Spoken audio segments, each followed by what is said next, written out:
A drilling program in rural Johnson County is making strides this month in an effort to harvest critical underground resources from one of the only mines of its kind in North America. The mineral they're after is called niobium and is one of several rare earth elements being dug up there.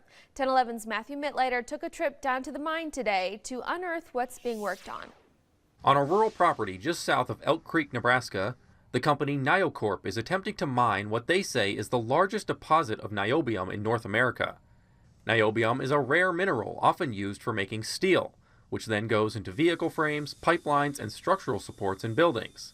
Also under the earth here, scandium, used for aluminum products and energy-efficient fuel cells, and titanium, used in titanium metal and pigments in paints, papers, and plastics.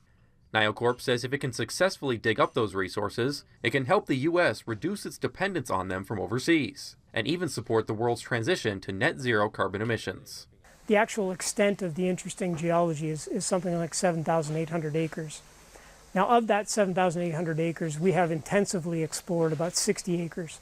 And within that 60 acres, we have about 300 million tons of resources. So we're going to build a plant that will initially process about 1 million tons of ore a year. So if we're able to convert more resources to mineable reserves, we could be here for a very long time. But a lot of work still needs to be done to get there. NioCorp has spent the last several years making exploratory holes in the ground to get a better idea of where exactly resources are, what angles they sit at, and how deep they run. The goal is to increase confidence of what's down there before designing the mine and processing plant. For now, a crew of about 15 is running that drill 24/7. But they hope to expand to more than 400 workers once the mine is built. We're really fortunate to be, number one, right beside a state highway, close to utilities like electricity and gas, in a place where the local folks have been welcoming and supportive of what we're doing, and in a state that has a very business-friendly environment. NioCorp says the project is going to cost nearly $1.2 billion to build.